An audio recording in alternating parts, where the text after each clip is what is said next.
నరసింహం చదవటం పూర్తి చేసిన తర్వాత నిమిషం మౌనంగా నిలబడ్డాడు. అతని కళ్ళ వెంట నీళ్లు కారుతున్నాయి.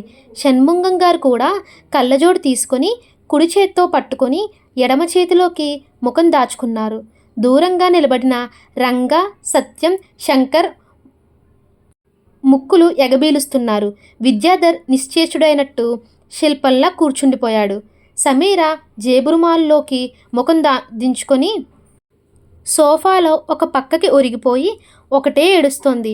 మావయ్య, నువ్వు నన్ను మోసం చేసావు, చాలా మోసం చేసావు, నన్ను బిచ్చగత్తం చేసావు, ఐ హేట్ యూ అంటుంది. లాయర్ షణ్ముగం తలెత్తాడు. జేబులో నుంచి రుమాల్ తీసుకొని కళ్ళు ముక్కు తుడుచుకున్నాడు. తెప్పరిల్లినట్టు ఆహుతులందరినీ చూశాడు. నరసింహం జీరపోయిన గొంతుతో పిలిచాడు. అప్పటికే నరసింహం వెళ్ళి సదాశివం గారి ఫోటో ముందు తల వంచుకుని చేతులు కట్టుకుని నిలబడి ఉన్నాడు. సత్యం, శంకరం, రంగడు సాష్టాంగపడి ఉన్నారు. నరసింహం, రంగా, కొంచెం మంచినీళ్ళు ఇవ్వండి షణ్ముగం అడిగారు. రంగా, సత్యం పరిగెత్తి ఇద్దరు వెండి గ్లాసులతో పోటీ పడ్డట్టుగా తెచ్చారు. నరసింహం దగ్గరికి వచ్చాడు. షణ్ముగం మంచినీళ్ళు తీసుకుంటూ నరసింహంతో, వారందరికీ కూల్ డ్రింక్స్ ఇవ్వడానికి ఏర్పాట్లున్నాయా అని అడిగారు. నరసింహం ఉన్నాయి అన్నట్టు తల ఊపాడు. సత్యం, రంగా లోపలికి వెళ్ళి కూల్ డ్రింక్స్ గాజు గ్లాసులతో తెచ్చి అందరికీ ఇవ్వసాగారు. సమీరకి ఇవ్వబోతే విసురుగా తోసేసింది. ట్రే కింద పడి గ్లాసులు పగిలినాయి. కార్పెట్ అంతా తడిసింది. సత్యం షణ్ముగం వైపు చూశాడు. ఆయన సమీరని వదిలేయమని సైగ చేశారు. గరుడాచలం వచ్చి విద్యాధర్ చేతి మీదకి తల వంచేసి ఏడ్చేస్తున్నాడు. మొత్తానికి ఆయన బతికి ఉన్నప్పుడు మనల్ని ఆప్యాయంగా చూసినట్టే విల్లులో కూడా చూశారు. ఎవరికెవరికి తగ్గట్టు ఆ పదవి బాధ్యతలు వారికిచ్చారు. ముత్తురెడ్డి కళ్ళు తుడుచుకుంటూ అన్నాడు. అందరూ తలో రకంగా గుసగుసలు ప్రారంభించారు. ఏమిచ్చాడులే, మనందరికీ స్వతంత్రం ఇచ్చినట్టే ఇచ్చి మన మీద ఆ విద్యాధర్కి, షణ్ముగానికి అధికారం ఇచ్చి వెళ్ళాడు. అది లేకపోతే బాగుండేది. నేను చెప్పానా ఆయన మనల్ని బాగా ఫూల్స్ చేస్తాడని. అతని కొడుక్కి ఎందుకంత ఆస్తి కట్టబెట్టడం? డైరెక్ట్గా విద్యాధర్కి ఇవ్వచ్చుగా. నాకు అస్సలు అర్థం కావడం లేదు. అదో స్టంట్ అంతా విద్యాధరే మేనేజ్ చేసి ఉంటాడు. పాపం సమీర ఒక్కగానొక్క మేనకోడలు, అసలు వారసురాలు అన్యాయం అయిపోయింది. అంత జాలిపడాల్సినదేం లేదు అక్కడ. ఆయన బ్రతుకుండగా బాగానే ఇచ్చాడు. అసలు ఈ విద్యాధర్ ఇలా రాయించుకుని ఉంటాడు. నో, నేను నమ్మను. అతన్ని 10 సంవత్సరాల నుంచి చూస్తున్నాను. చాలా మంచి మనిషి. అదేం లేదయ్యా, అతను సదాశివరావు గారికి ప్రేమపాత్రుడు, నమ్మకస్తుడు. అతని కొడుకు మైనర్ కదా, ఆస్తిని విద్యాధర్ కూడా ఏం చేయలేడు. అతన్ని కూడా మనలాగానే ఉచ్చులో బిగించాడు. మొత్తానికి ఆయన బ్రతికున్నప్పుడులాగానే ఇదంతా నడవటానికి చాలా తెలివిగా ఊహారచన చేశారు. మనకి చాలా డబ్బులున్న ట్రస్టులు చేతికిచ్చాడనే సంతోషపడాలా? మనపైన ఆ విద్యాధర్ని, షణ్ముగాన్ని మనకంటే పవర్ఫుల్ చేసి పెట్టాడు అని విచారపడాలో తెలియడం లేదు నాకు. మనం తలుచుకుంటే వాళ్ళొక లెక్క. అలా అనుగుబయ్యా, ఒక రకంగా ఆయనే నయం. వీళ్ళు మరీ స్ట్రిక్ట్. మనందరి మీద జోకులేసి ఏడ్పించేవాడు, విద్యాధర్ మీద వేసేవాడు కాదు. ఏదో కాస్త గౌరవం అనుకున్నా, కానీ ఇంత ఆస్తి కట్టబెడతాడని అనుకోలేదు. హుష్, ఇప్పుడు అతను మన కంపెనీ చైర్మన్. అదిగో అప్పుడే వాళ్ళంతా వెళ్ళి అభినందిస్తున్నారు, పదండి. అందరూ విద్యాధర్ దగ్గరికి వచ్చారు. అప్పటికే ముత్తురెడ్డి మిగతా కొంతమంది కరచాలనం చేస్తూ అభినందిస్తున్నారు. విద్యాధర్ ముఖం పాలిపోయినట్టుగా, వేరెవ్వరూ ఎప్పుడూ చూడంత సీరియస్గా ఉంది. అతను కూడా ఇది విని షాక్ తిన్నాడని అర్థమైపోతుంది. మా సహకారం సదాశివరావు గారు ఉన్నప్పట్లాగానే ఉంటుంది అన్నారు గురు గోవింద్ సింగ్. అంతకంటే ఎక్కువ ఉండాలి విద్య, నీ వెంట మేమంతా ఉన్నాం అన్నాడు ముత్తురెడ్డి. ఎల్లుండి హోటల్ హెరిటేజ్లో కొత్త చైర్మన్ పదవిని స్వీకరించే మీటింగ్ ఉంది. మీరంతా రావాలి, అందరికీ ఇదే చెప్పటం అన్నాడు షణ్ముగం. తప్పకుండా వస్తాం అన్నారంతా. పదవి స్వీకరించడం ఏమిటి? ఆ పదవిలో విద్య చేరిపోయినట్టే. పరిచయ సభ అందాం అన్నాడు ముత్తురెడ్డి. అవునవును, అందరూ అంగీకరించారు. సమీర ఏడుస్తున్నదల్లా లేచి అక్కడి నుంచి విసవిసా నడిచి మెట్లెక్కి పై అంతస్తులోకి వెళ్ళిపోయింది. వెళ్తున్న సమీరను చూస్తున్న లాయర్ గారు, విద్య, సమీర నిన్ను బద్ధ శత్రువులా చూస్తుందని తెలిసి కూడా ఇలా చేశాడేమిటి? పై అంతస్తు సమీరకి, కింది భాగం నీ కొడుక్కి రాసి మీ ఇద్దరి జుట్టు ముడిపెట్టాడు. నిన్ను ఈ ఆస్తి గొడవల్లో బిగిస్తే పర్వాలేదు, కానీ ఆ మైక్రోని నీ భార్యని, పసివాడైన నీ కొడుకుని ఇందులో ఇరికించడం ఎందుకు? నాకేం నచ్చలేదన్నట్టు తల ఊపాడు. అప్పుడే కొంతమంది కొత్త చైర్మన్గా విద్యాధర్ గౌరవార్థం వాళ్ళ ఇళ్లల్లో డిన్నర్లు, లంచ్లు ప్రకటించేస్తున్నారు. కొంతమంది విద్యాధర్కి, లాయర్ గారికి వెళ్ళి వస్తామని చెబుతూ వీడ్కోలు తీసుకుంటున్నారు. అందరూ హడావిడిగా గడబిడగా మాట్లాడేస్తున్నారు. ఇంతలో అక్కడికి బౌ బౌ అని అరుస్తూ పెద్ద కుక్క పరిగెత్తుకు వచ్చింది. సత్యం, రంగ వెనక పరిగెత్తుకు వస్తున్నారు. అది బలిష్టంగా, పెద్దగా, నల్లగా, భయంకరంగా, మంచి పోషణలో ఉన్నట్టు ఆరోగ్యంగా నిగనిగలాడుతూ ఉంది. అక్కడ ఆగంతుకులందరినీ చూడగానే పెద్దగా అరుస్తూ అది వారి వెంట పడింది. నల్లటి కుక్క పులిలా తరుముకు వస్తుంటే అందరూ హడలిపోయి ఎడాపెడా పరిగెత్తేశారు. కొంతమంది టేబుల్కి నుంచున్నారు, సోఫాల వెనక్కి తప్పుకున్నారు. జిమ్మీ, జిమ్మీ, స్టాప్ ఇట్, కమాన్, విద్యాధర్ పిలుస్తున్నాడు. ఇంతలో సమీర మేడ మీద నుంచి దిగి వస్తుంటే జిమ్మీ సమీరను చూడగానే ఉరుకుతున్నట్టు మెట్టు ఎక్కి ఆమె మీద కలబడింది.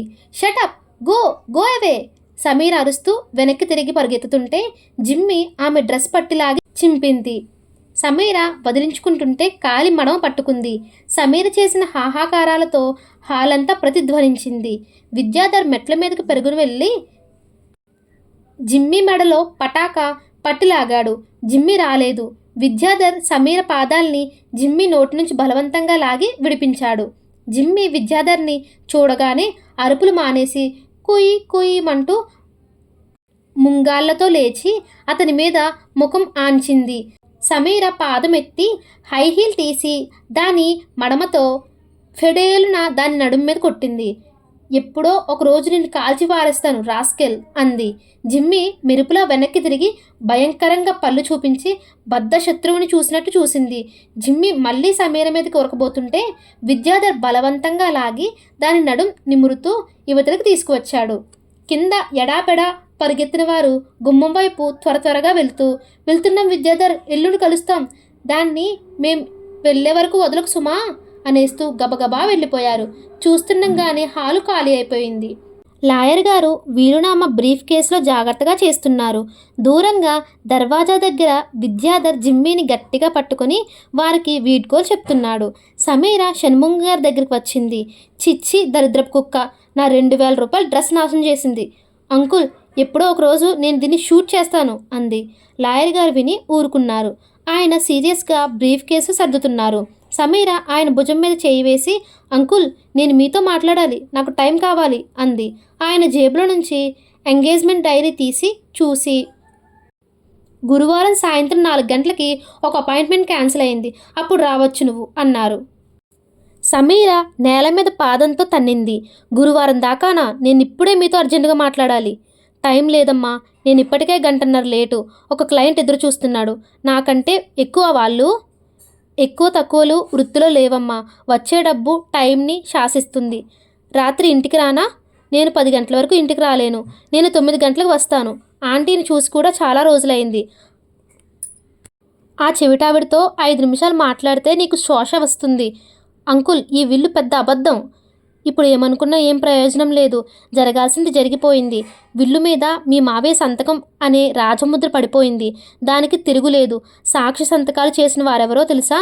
ప్రసిద్ధ న్యాయమూర్తి అయ్యంగారు, ప్రసిద్ధ పోలీస్ అధికారి భైరవరాజు. విల్లు చివరిలో మీ మావయ్య వ్రాసిన వాక్యాలు విన్నావుగా?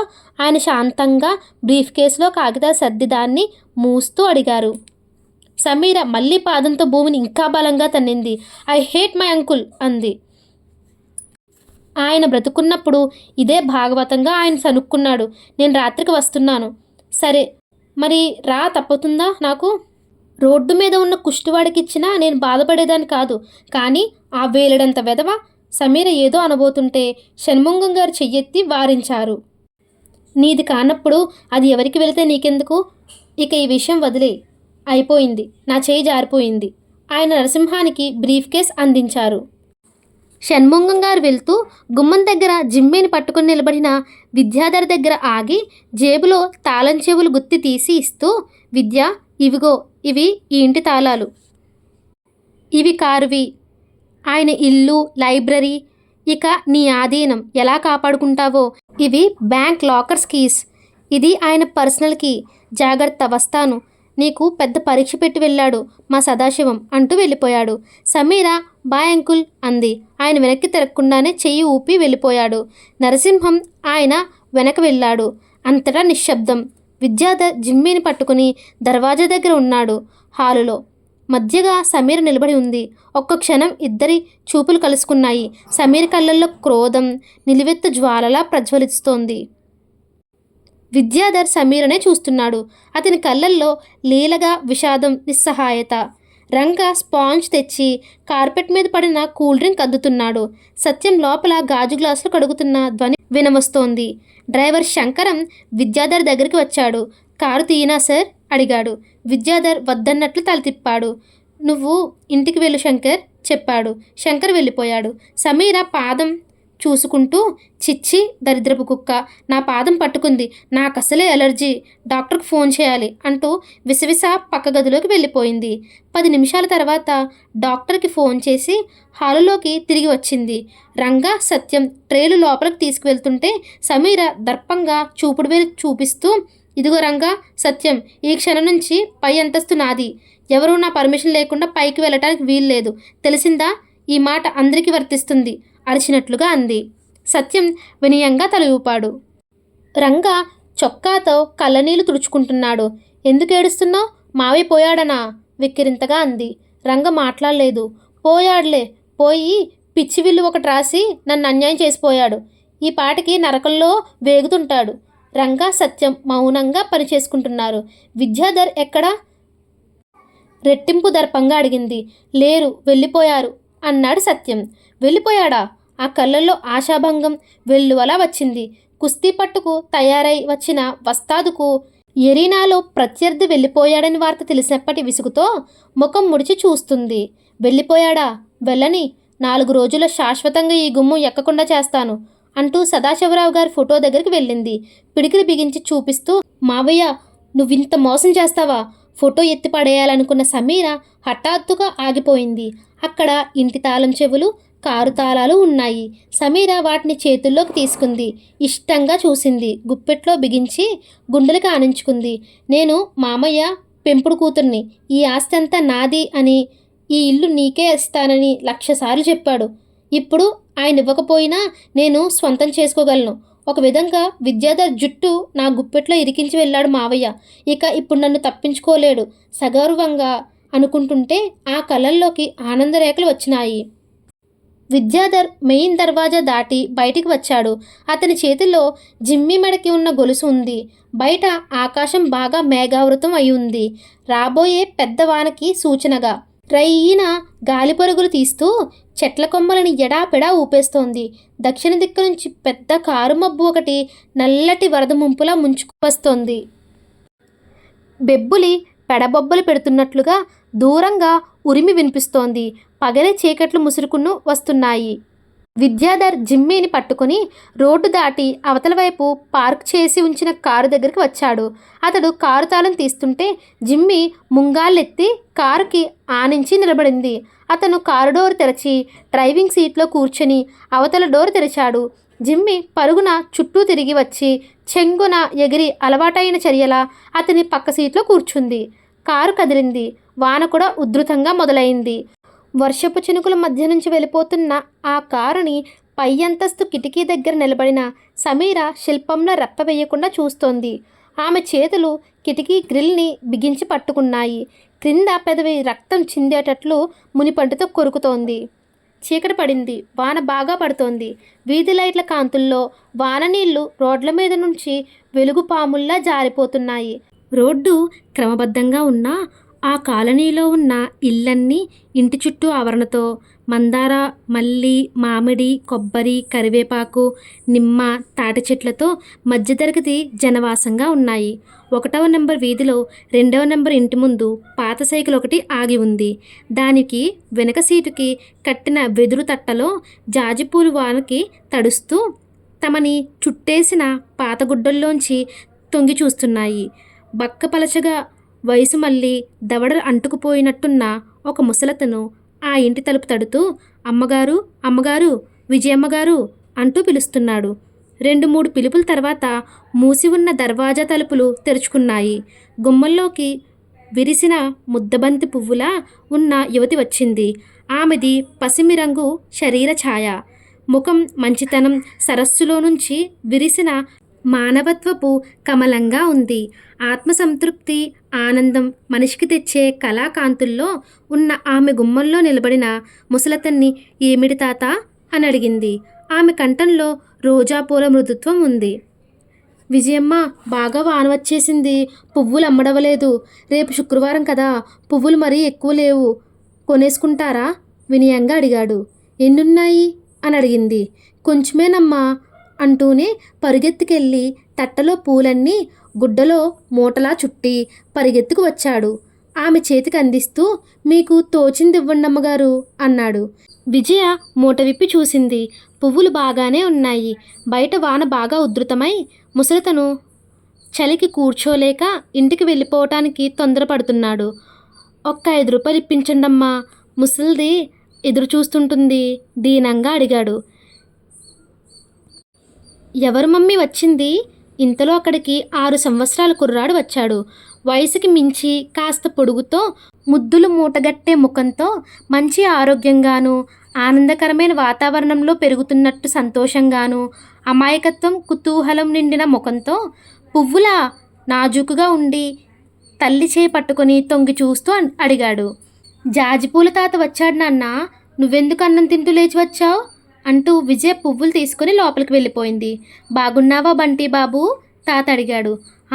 నువ్వు వానలో ఎందుకు తడుస్తున్నావు? గొడుగు లేదా? బంటి అడిగాడు. విజయ లోపల నుంచి డబ్బులు పూలు ఇచ్చిన బుట్ట తెచ్చి ముసలతనికి ఇచ్చింది. అతను డబ్బు చూసుకున్నాడు. 10 రూపాయల కాగితం. అది చూడగానే అతని ముఖంలో పట్టరాని ఆనందం ముప్పిరిగింది. చల్లగా బతుకు తల్లి అని వెళ్ళిపోయాడు. వాన దారలతో కలిసి గాలి రయ్యన ఇంట్లోకి దూసుకువస్తోంది. విజయ చప్పున కొడుకు చేయి పట్టుకుని లోపలికి తీసుకువచ్చి తలుపులు వేసేసింది. ఆమె కళ్ళు అప్రయత్నంగా హాలులో గోడకి ఉన్న పిట్టల గడియారంపై చూసినాయి. 9 గంటలు దాటి 5 నిమిషాలయ్యింది. పద అన్నం తిను కొడుకును ఆదేశించింది. బంటి తల్లి కొంగు పట్టి ఊపుతూ, అమ్మా, జాజిపూల తాతకి గొడుగెందుకు లేదు అడిగాడు. కొనుక్కోలేదేమో అంది పువ్వులు పల్లెల్లో పోసి దారం తెచ్చి టీపాయ్ మీద పెడుతూ. ఎందుకు కొనుక్కోలేదు? ఎందుకేముంది, బీదవాడు కదా, డబ్బులు లేవేమో. బీదవాడంటే ఇది నీకు పెద్ద అయితే తెలుస్తుంది. నువ్వు వచ్చి అన్నం తిను. ఇప్పుడు నువ్వు చెప్పు. చెప్పినా తెలియదు. ఎందుకు తెలియదు? నిన్న నాకు అర్థం కాని లెక్కలు చెబితే తెలిసిందిగా బంటి మారంగా అడిగాడు. రేపు చెబుతానులే, నా తండ్రి మంచివాడమ్మా అంటూ ఎత్తుకు వచ్చి డైనింగ్ టేబుల్ దగ్గర కూర్చోపెట్టి పెరుగన్నం తినిపించసాగింది. చెప్పు. బంటి పట్టుదలగా ఉన్నాడు. పనుందమ్మా. ఏం పని? విజయ్ దూరంగా ఉన్న టీపాయ్ మీద పువ్వులన్నీ చూపిస్తూ, అవి దండకట్టి దేవుడికి వేయాలి. బంటి ఒప్పుకున్నట్టు చూశాడు. 2 ముద్దలు తినగానే మళ్ళీ సందేహంగా, పువ్వులు దేవుడికి ఎందుకు పెడతావు అడిగాడు. దేవుడు మంచివాడు, మనల్ని చల్లగా చూస్తాడు. చల్లగా చూడటం అంటే ఫ్రిడ్జ్లో పెట్టినట్టా? చల్లగా చూస్తే మనకు చలేదా మరి? కళ్ళు ముక్కు చిట్లిస్తూ అడిగాడు. విజయ్ కొడుకు ఆరాలకి విసుగ్గా చూడబోయి వాడు ముఖం పెట్టిన తీరుకి ఫక్కున నవ్వేసింది. బంటి కూడా నవ్వుతూ తల్లి మెడ చుట్టూ చేతులు పెనవేశాడు. చల్లగా చూడడం అంటే చలేసట్టు కాదు, మనల్ని మంచిగా కష్టాలు లేకుండా చూడటం. మరి నువ్వు కూడా పువ్వులు పెట్టుకుంటావుగా, నువ్వు కూడా దేవుడేనా? అందరినీ చల్లగా చూస్తావా? అమాయకంగా కుతూహలంగా అడుగుతున్న కొడుకు ముఖం క్షణంసేపు చూసిన విజయ కొడుకుని దగ్గరికి తీసుకుని 2 బుగ్గల మీద గట్టిగా ముద్దు పెట్టుకుంది.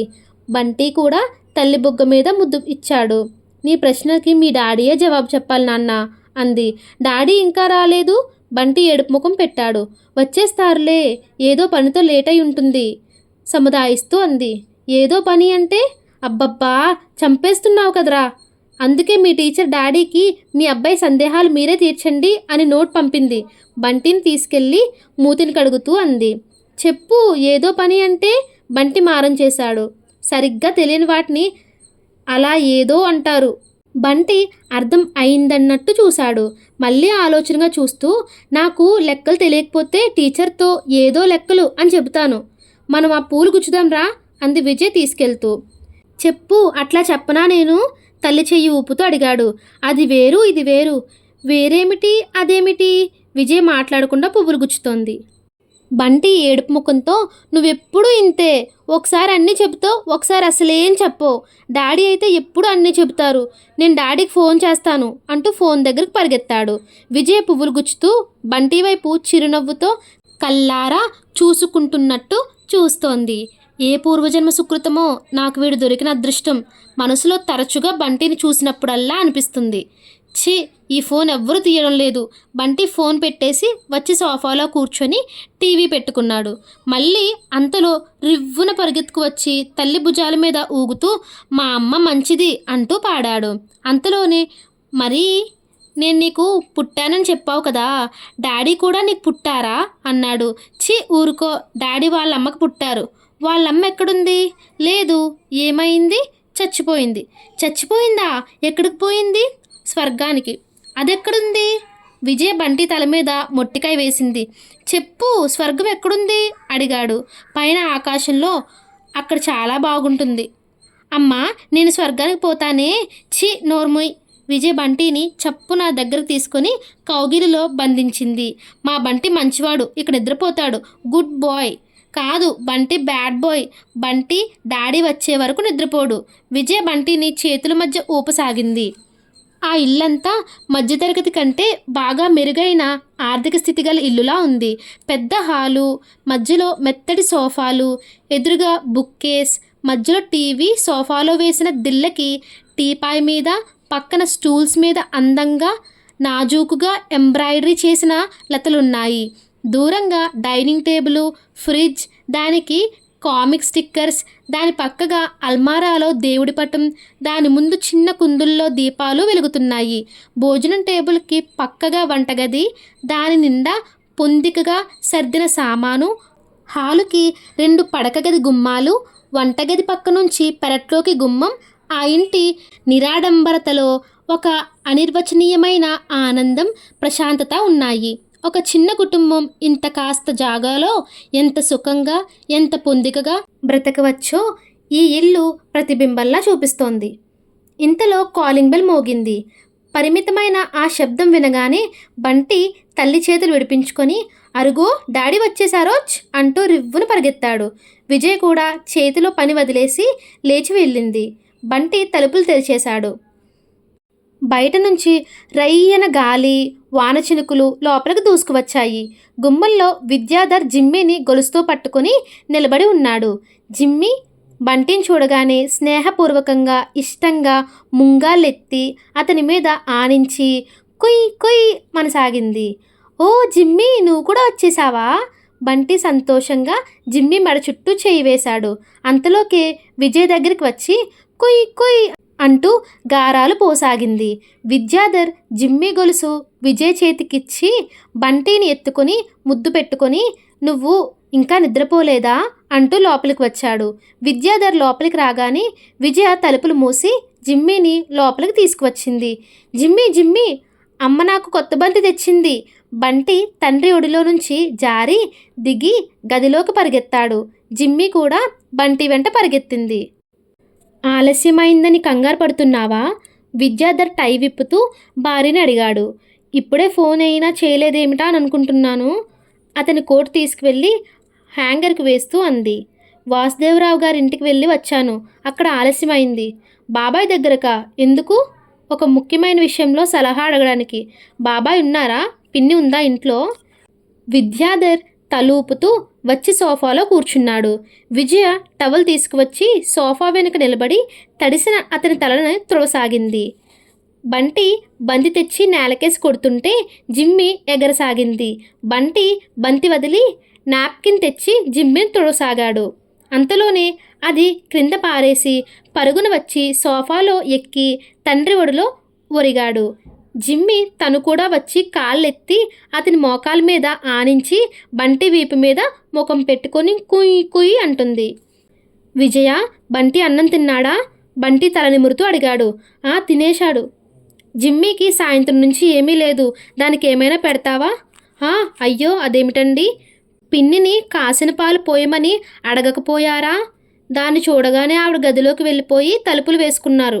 పాపం నోరులేని ప్రాణం అంటూ విజయ్ వెళుతూ జిమ్మిరా పాలు అంది. జిమ్మి ఆత్రంగా విజయ్ వెనుక పరిగెత్తింది. విజయ ఫ్రిడ్జ్ తెరిచి బ్రెడ్ పాలు వేడి చేసి దాని గిన్నెలో పెట్టగానే జిమ్మి ఆబగా తినేసింది. జిమ్మి, అమ్మా నీకు బిస్కెట్స్ తెచ్చి దాచింది ఉన్నాయి. బంటి తండ్రి ఒడిలో నుంచి జారి పరిగెత్తబోతుంటే విద్యాధర్ కొడుకుని పట్టుకుని ముఖం వైపు తదేకంగా చూసి 2 బుగ్గల మీద గట్టిగా ముద్దు పెట్టుకున్నాడు. బంటికి ఏ దెబ్బ తగిలినప్పుడో జ్వరం వచ్చినప్పుడు విద్యాధర్ అలాగే పట్టుకొని ముఖంలోకి చూస్తాడు. అరక్షణం పాటు విజయ భర్తను చిత్రంగా చూసింది. బంటి జిమ్మికి కొత్త బిస్కెట్స్ ఇస్తాను అంటూ మారం చేస్తూ తండ్రిని ఒడిలో నుంచి దిగిపోవడానికి ప్రయత్నిస్తున్నాడు. విద్యాధర్ అది గమనించనట్టు వదలడం లేదు. బంటి గొడవని చూసి విజయ వాడిని వదలండి అంది. విద్యాధర్ కొడుకుని నింపాదిగా నేల మీదకి దించాడు. బంటి స్టోర్ రూమ్లోకి పరిగెత్తి డాగ్ బిస్కెట్స్ తెచ్చి జిమ్మి నోటికి అందిస్తూ కిలకిలా నవ్వుతున్నాడు. అది ఎగురుతూ అందుకోవడానికి ప్రయత్నిస్తుంది. ఇంటి నిండా పరుగులు, బంటి నవ్వులు, జిమ్మి కుయికుయిలతో సందడిగా అయిపోయింది. విజయ నవ్వు ముఖంతో బంటిని జిమ్మిని చూస్తుంది. విద్యాధర్ సోఫాలో వెనక్కి వాలి తల ఆడిస్తూ విజయ ఒక కప్ కాఫీ ఇస్తావా అని అడిగాడు. ఇప్పుడా? విజయ ఆశ్చర్యంగా అడిగింది. ఆమె కళ్ళు గడియారం వైపు చూసినాయి. పొద్దుపోయింది కదండి, భోజనం సిద్ధంగా ఉంది. ఈ పూట మీకు ఇష్టమైనవి బెండకాయ వేపుడు సాంబారు చేశాను. వంకాయ ఉల్లిపాయ గుజ్జు చట్నీ, అన్నం వేడిగా ఉంది.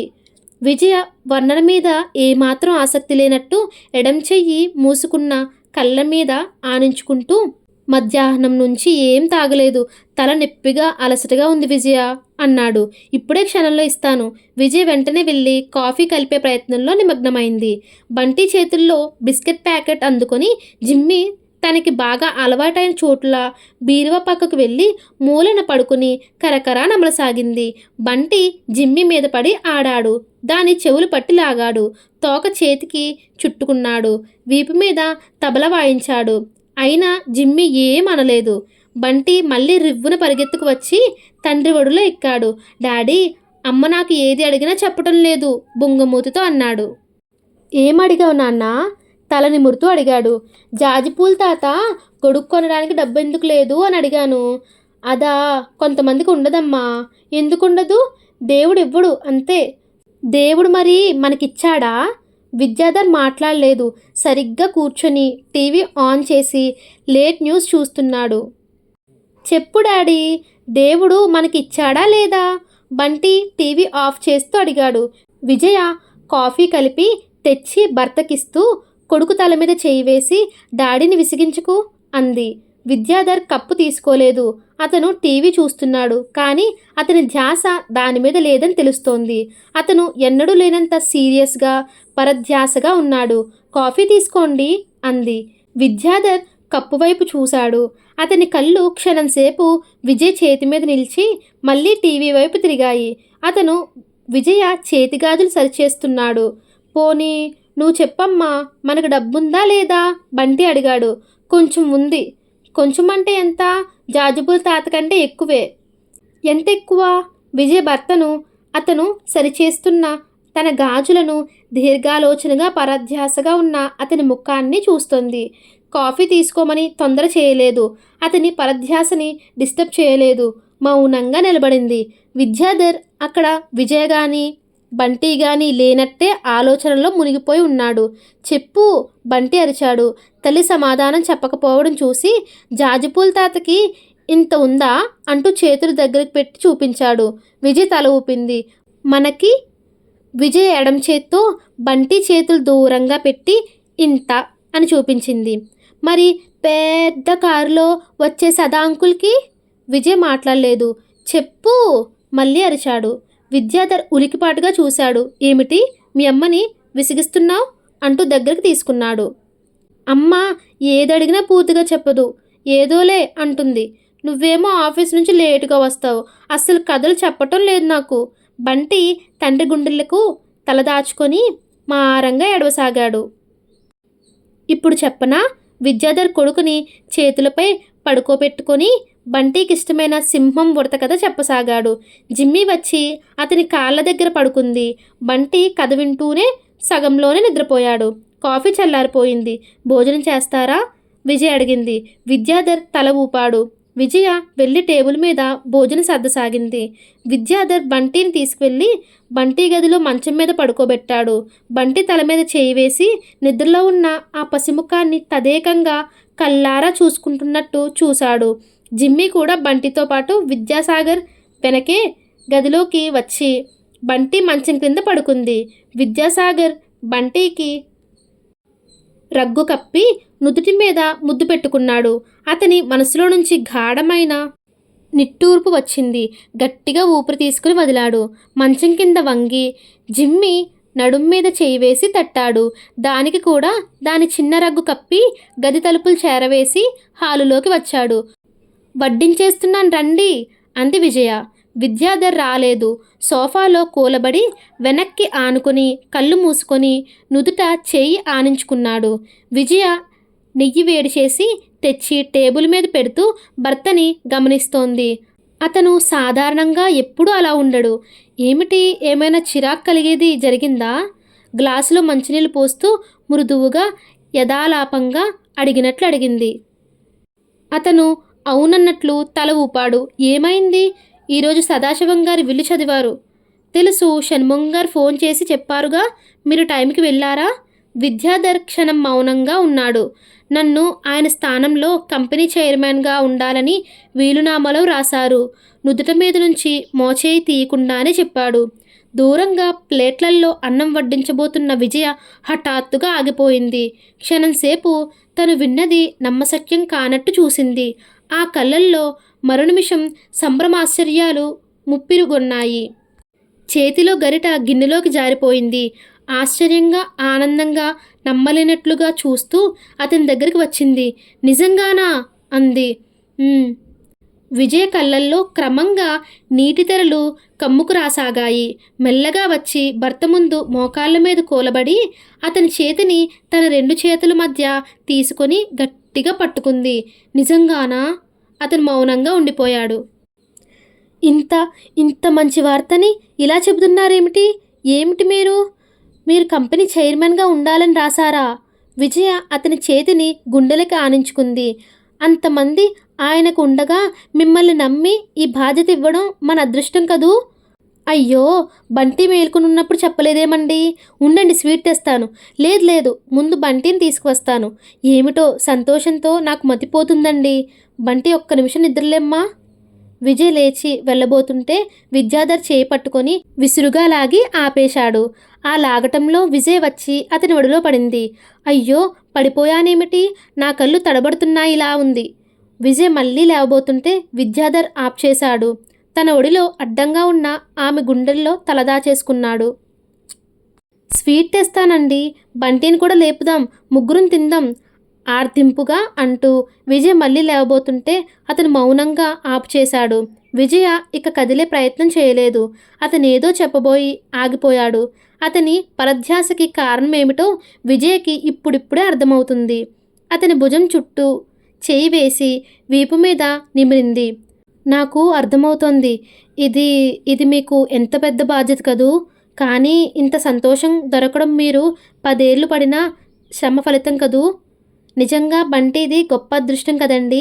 పిల్లలు అదృష్టవంతులైతేనే తల్లిదండ్రులకి కలిసి వస్తుంది అంటారు.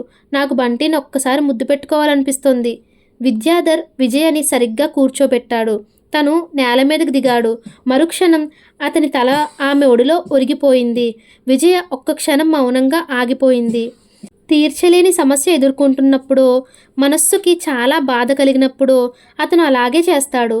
విజయ భర్త క్రాఫ్ట్లోనికి వేళ్లు పోనిచ్చి అతని తల నిమురుతూ అలాగే ఉండిపోయింది. ఆ నిశ్శబ్దంలో, ఆ స్పర్శలో ఏదో స్వాంతన.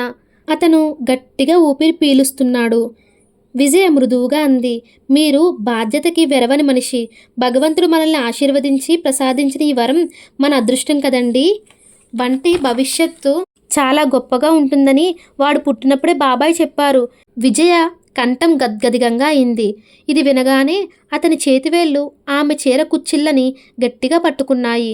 విజయ, మనకు ఉన్న డబ్బు సరిపోదా? మనం ఎప్పుడైనా బాధపడ్డామా? తగు స్వరంతో అడిగాడు. లేదు, దృఢంగా వచ్చింది సమాధానం. మరి నీకెందుకంత సంతోషం? ఇది స్వయంగా అదృష్టం తనే వచ్చి మన తలుపులు తట్టి లోపలికి రావడం కదండి. ఆమె కంఠం వివశత్వంతో ఉంది. అతను నిట్టూర్చాడు. అది వేడి సెగల ఆమె చేతి మీద తాకింది. విజయ బలవంతంగా భర్త భుజాలు పట్టి లేవదీసింది. నీట్గా ఉండే అతని క్రాఫ్ చెదరి అతని నుదుటి మీదకు వచ్చింది. విజయ అతని ముఖం 2 చేతుల్లోకి తీసుకొని ఆనందంగా ఏదో చెప్పబోయి ఆగిపోయింది. అతని కళ్ళ నిండా భరించరాని క్షోభ, అవ్యక్త విషాదం. విజయ అతని జుట్టు పైకి తోసి ప్రేమగా సరిచేసింది. కళ్ళలోకి వెతుకుతున్నట్లుగా చూస్తూ సంకోచంగా అడిగింది. ఏమిటి విద్య, ఇలా ఉన్నావు? అతను ఆమె గుండెల్లోకి ముఖం దాచేసుకున్నాడు. సారీ విద్య, ఈ బాధ్యత నీకెంత భారమైనదో తెలుసుకోకుండా నేను ఒకటే సంతోషపడిపోతున్నాను కదూ. ఐఎమ్ సారీ, తగు స్వరంతో అంది. విద్యాధర్ ఆమెకి ఇంకా దగ్గరైనట్టు ఆమె నడుం చుట్టూ చేతులు పెనవేసి పొట్ట మీద ముఖం దాచుకున్నాడు. మంద్ర గంభీర స్వరంతో, విజ్జి, నేను ఈ బాధ్యతను తీసుకోవడం లేదు. ఈ కంపెనీలో ఉండడం లేదు. రిజైన్ చేస్తున్నాను. వేరే ఉద్యోగం వెతుక్కుంటున్నాను. కొన్నాళ్ళు మనం ఆర్థిక సమస్యల్ని ఎదుర్కోవాల్సి వస్తుంది అన్నాడు. విజయ విచిత్రంగా చూసింది. అతని ముఖం 2 చేతులు పొట్ట మీద నుండి లాగి అతని కళ్ళల్లోకి నిశితంగా దీక్షగా చూసింది.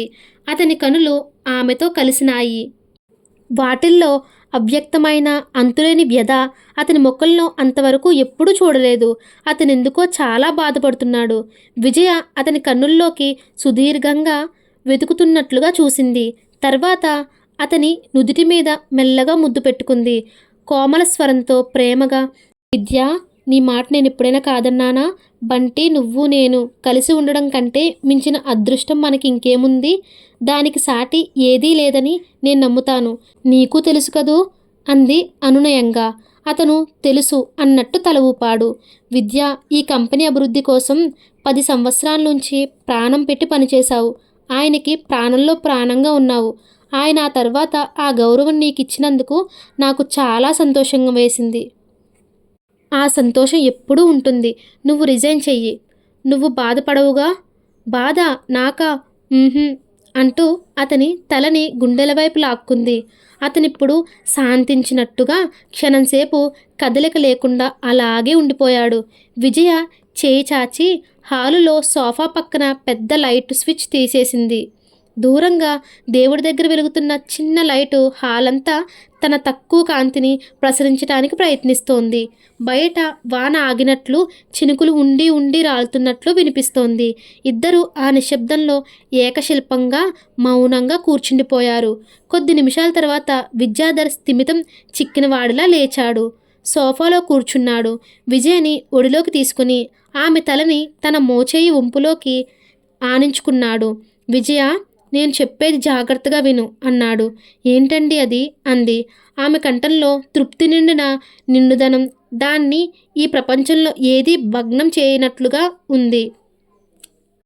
అతను మృదు గంభీర స్వరంలో తడబాటు లేకుండా, సదాశివరావు గారు వీలునామాలో తన ఆస్తిని సమీర కంటే బంటీకే ఎక్కువగా రాసిన వైనం ఇంటిలో భాగమిచ్చిన సంగతి చెప్పాడు. విజయ వింటోంది. ఆశ్చర్యంతో ఆమె పెదవులు విడివడ్డాయి. కనులు అతను చెబుతున్న వివరాలు విన్న కొద్దీ పెద్దవైనాయి. సదాశివరావు గారు ఆయన తల్లి నగలు విజయ్ పేరిట రాయటం చెప్పాడు. విజయ మధ్య మధ్యలో, అదేమిటండి, నిజంగానా? నేను నమ్మలేకపోతున్నాను అంటూ విహ్వలంగా అంటోంది. విద్యాధర్ చివర జిమ్మీని అప్పచెప్పిన వైనం వినగానే విజయ కనులలో నీరు కమ్ముకు వచ్చేశాయి. విద్యాధర్ కంఠం కూడా కంపించింది. ఇది వినగానే నాకు ఇలాగే అనిపించింది. ఆయన ప్రాణమైన జిమ్మీని మనకు అప్పగించారు. ఇంతకంటే గౌరవం నాకేం వద్దు. ఇది వినగానే నాకు ఇలాగే అనిపించింది. ఆయన ప్రాణమైన జిమ్మీని మనకు అప్పగించారు. ఇంతకంటే గౌరవం నాకు ఇంకేం వద్దు. ఈ నమ్మకాన్ని మనం ఏ డబ్బుతోనూ తోచలేం విజ్జి. విజయ అప్పటికే మృదువుగా అతని చేతులు విడిపించుకొని లేచి కూర్చుంది. ఆమె కళ్ళ వెంట ఆనంద బాష్పాలు జలజలా రాలుతున్నాయి. సోఫా దిగింది. నిద్రలో నడుస్తున్న వ్యక్తిలా నడుస్తూ సరాసరి దేవుడు ఫోటో ముందుకు వెళ్ళింది. మోకాళ్ళ మీద కూలబడి 2 చేతులు జోడించి దండం పెట్టి కళ్ళు మూసుకుంది. ఆమె పెదవులు భావావేశంతో సన్నగా కంపిస్తున్నాయి. దగ్గరకు వచ్చిన విద్యాధర్ భార్య భుజాలు పట్టుకుని లేవదీశాడు. విజయ అతనికి అభిముఖంగా తిరిగింది. భార్య కళ్ళ నీళ్లు తుడుస్తూ, అతను ఏమని ప్రార్థిస్తున్నావు విజ్జి అని అడిగాడు. మనల్ని క్షమించమని అడుగుతున్నాను. మేము ఉన్నదాంతో చాలా సంతోషంగా ఉన్నాం. జిమ్మీ తప్పితే సదాశివరావు గారి ఆస్తిలో మనకేం వద్దని, మేం సామాన్యులుగానే మమ్మల్ని బ్రతకనివ్వండి తండ్రి అని విజయ్ హఠాత్తుగా భర్త నడుం చుట్టూ చేతులు పెనవేసింది. అతని గుండెల్లో ముఖం దాచుకుంటూ, వద్దండి, ఇంత ఆస్తి మనకి వద్దు. మీ కష్టంలో దక్కే సుఖం కంటే అదృష్టం నాకు బంటేకి ఇంకేమీ లేదు. ఇంకేం వద్దు మనకి అంది. ఆ మాటలు ఉద్విగ్నంగా ఉన్నా వాటిల్లో స్థిర నిశ్చయం ఉంది. విద్యాధర్ గట్టిగా శ్వాస తీసుకుని వదిలాడు. అతని మనసుని సాయంత్రం నుంచి గుదిబండలా పీడిస్తున్నాయి సంశయం, వ్యధ. విజయ స్థిరచిత్తంతో అన్న ఈ మాటలు వినగానే ఒక్కసారిగా ఆ భారం తెగిపోయినట్లయింది. అతనికిప్పుడు చాలా హాయిగా ఉంది. విజయకి తనకి ఇలాంటి ఆలోచనల్లో, నమ్మకాలలో రవ్వంత కూడా తేడా లేదని మరోసారి రుజువయింది. ఆ క్షణంలో విజయ అతనికి మరింత అపురూపంగా అనిపించింది. ఆమె నుదుటి మీద చుంబించాడు. విద్యాధర్ భార్యని 2 చేతుల మధ్య ఎత్తి పడక గదిలోకి తీసుకెళ్లాడు. అర్ధరాత్రి అవుతోంది. కలత నిద్రలో ఉన్న విద్యాధర్కి ఎక్కడో ఫోన్ మోగుతున్న శబ్దంతో మెలకు వచ్చింది. అతని చేతి వంపుల్లో సొమ్మసిలిన విజయ్ ముఖం గాఢ నిద్రలో ఉంది. ఫోన్ ఆగకుండా మోగుతోంది. అతను టేబుల్ మీద గడియారం చూశాడు. 2 గంటలయింది. ఫోన్ ఆగడం లేదు. నిశ్శబ్దంగా ఉన్న ఆ ఇంట్లో ఫోన్ మోత పెద్ద గంటలా గనగల్లాడుతూ అనిపిస్తోంది. విద్యాధర్ సున్నితంగా విజయ్ తలని దిండు మీదకు మళ్లించి వెళ్ళి ఫోన్ తీశాడు. హలో తగు స్వరంతో అన్నాడు. అతని కంఠం నిద్రాభారంతో బరువుగా ఉంది. హలో విద్య, అవతల నుంచి సమీర కంఠం వినిపించింది. విద్యాధర్ ఆ కంఠం వినగానే మౌనంగా అయ్యాడు. ఏం విద్య, నువ్వు నీ భార్య బాగా సెలబ్రేట్ చేసుకుంటున్నారా? నీ గొంతంత మత్తుగా ఉంది. సమీర కంఠంలో వ్యంగ్యం వెక్కిరింత ఉన్నాయి. అతను ఫోన్ పెట్టేశాడు. అతను అక్కడి నుంచి వెళ్ళబోతుంటే ఫోన్ మళ్ళా మోగింది. అది ఇంకాసేపు మోగితే విజయ మాటేమో గాని ముందు బంటి లేస్తాడు. విద్య వెంటనే ఫోన్ తీశాడు. సమీర ఆగ్రహంగా అంది. విద్య, చెప్పేది వినకుండా ఫోన్ పెట్టేయటం లాంటి పిచ్చి పనులు చేశావంటే ఇప్పుడే ఇంటికి వచ్చి తేల్చుకుంటాను. జాగ్రత్త, నన్నెవ్వరూ ఆపలేరు. అతను మౌన పాషాణంలా మారాడు. సమీర బెదిరింపుగా అంటోంది. విల్లుతో మావయ్య నిన్ను నేను ఎప్పుడంటే అప్పుడు కలిసి మాట్లాడే అధికారం బాగా కల్పించాడు. విద్య, వింటున్నావా? నేను నీతో పోట్లాడడానికి చేయలేదు. ఆ కంఠంలో ఏడుపు తన్నుకునొచ్చింది. నువ్వు నావాడివి అని గుర్తు చేయడానికి చేస్తున్నాను. ఇప్పుడు ఈ విల్లుతో మన జీవితాలు చెరిసగంగా బయట వాళ్ళకి కనిపించినా ఒక్కడిగా ఎప్పుడో కలిసిపోయినాయి. మావయ్య ఇచ్చిన ఆ ఆస్తిని నేనొక్కదాన్ని మేనేజ్ చేయలేను. మావయ్య ఉద్దేశం కూడా అదే. అందుకే అలా నన్ను నీతో బంధించినట్టున్నాడు. విద్య, బ్రతికితే మనిద్దరం కలిసి బ్రతకాలి, లేదంటే ఇద్దరం చావాలి. నువ్వు నాకు దక్కకపోతే ఇంకెవ్వరికీ దక్కకూడదు. మావయ్య అంత చెబుతున్నా నిన్ను వదులుకోవడం నా తెలివి తక్కువ అని ఒప్పుకుంటున్నాను. మనిద్దరికి ముందే పెళ్ళయిందని తెలిస్తే నీ భార్యకి గుండెలు బద్దలవుతాయి. విద్యాధర్ ఫోన్ పెట్టేశాడు. అతని దవడెముక బిగిసింది. ఫోన్ గనగన మోగసాగితే గత్యంతరం లేనివాడిలా తీశాడు. ఫోన్ డిస్కనెక్ట్ చేస్తున్నావు? నన్ను ఇంటికి వచ్చేమని ఆహ్వానమా? అంతకంటే ఆనందం ఇంకొకటి లేదు. విద్య, నేను నీకు 4 వారాలు టైం ఇస్తున్నాను. నువ్వు నన్ను నీ భార్యనని ప్రకటించు, లేదా మళ్ళీ నన్ను పెళ్లి చేసుకో.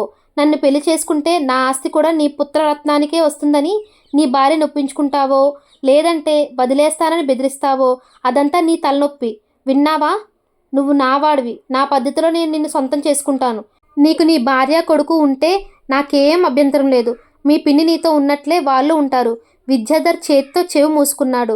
టేబుల్ మీద పడేసిన ఫోన్లో మాటలు వినిపిస్తూనే ఉన్నాయి. నన్ను కాదంటే నీ కొడుకు అనాథగా దిక్కులేని పక్షిగా అవుతాడు, సమీర చెబుతోంది. విద్యాధర్ ఇక భరించే శక్తి లేనట్లు ఫోన్ పెట్టేసి ప్లగ్ లాగి డిస్కనెక్ట్ చేశాడు. తల పట్టుకుని సోఫాలో కూలబడ్డాడు. అతని ముఖాన దిగమింగిన ఆవేశాగ్రహాలతో చిరుచెమటలు అలుముకున్నాయి. 2 చేతుల్లోకి ముఖం దించుకున్నాడు. అతని ఆంతర్యం రోదిస్తున్నట్లుగా ఉంది. కడుపులో బాధ చుట్టుకుంటూ లేస్తోంది. అతనికి నిస్సహాయంగా అనిపిస్తోంది. సమీర బుద్ధి ఆక్టోపస్ లాంటిది. నిర్దాక్షిణ్యంగా చుట్టి వేయగలదు. సమీర పెళ్లి చేసుకోవాల్సిన తరుణంలో పెళ్లి చేసుకోలేదు. పెద్ద ఆయన సదాశివరావు గారు అంతా ఏర్పాటు చేసిన అవకాశాన్ని కాలదన్ని నిర్లక్ష్యంగా వెళ్ళిపోయి తనకి తాను అన్యాయం చేసుకుంది. కానీ ఆ వెలితికి ఇప్పుడు తనని బాధ్యుడిని చేసి నిలదీసి సెగలు పొగలు కక్కుతోంది. జరిగినదంతా ఆమె తప్పు అని విస్మరించి తనని దోషిగా చూస్తోంది. ఆమెకి సుఖం లేదు కాబట్టి తను సుఖపడకూడదు.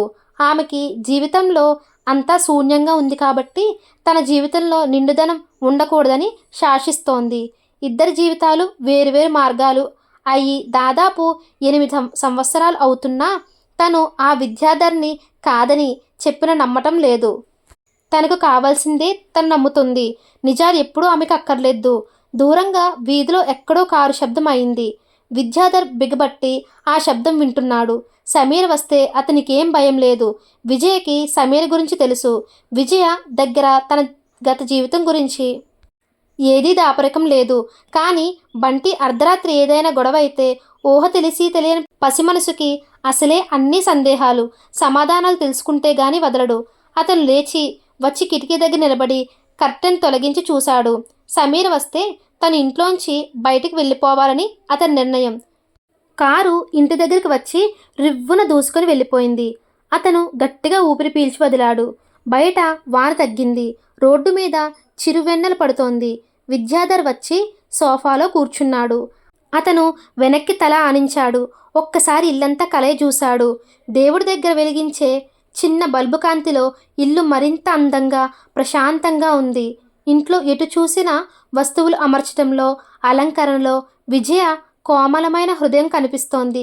చిన్న సైకిలు, క్రికెట్ బ్యాట్ లాంటి సామాను బంటి ఉనికిని తెలియజేస్తున్నాయి. విద్యాధర్కి ఆ ఇల్లు తన హృదయంలా అనిపిస్తోంది. చాలా సుఖంగా ప్రశాంతంగా ఈ ప్రపంచంలో అష్టైశ్వర్యాలు తృణప్రాయంగా అనిపించేటంత అపురూపమైన గొప్ప సంపద తనకి ఉన్నట్లుగా అనిపిస్తోంది. అతను కళ్ళు గట్టిగా మూసుకున్నాడు. 8 సంవత్సరాల క్రితం సమీరతో ఆ అనుభవం అతి భయంకరమైనది. మృత్యుకెరటాల్లాంటి అలల్లో చిక్కుకొని తుఫాను బీభత్సానికి గురై చావు బ్రతుకుల మధ్య కొట్టాడి అనుకోకుండా అందమైన తీరానికి చేరి సుఖంగా ప్రశాంతంగా ఉన్న వ్యక్తికి మళ్ళీ ఆ తుఫాను బీభత్సం, ఆ కాలరాత్రి, ఆ ఒంటరితనం ఎదురు కాబోతోంది అంటే పడే వేదన అతని మనసులో ప్రకంపన కల్పిస్తోంది. సమీరని సరదాకి వెంటబడి తనేం పరిచయం చేసుకోలేదు.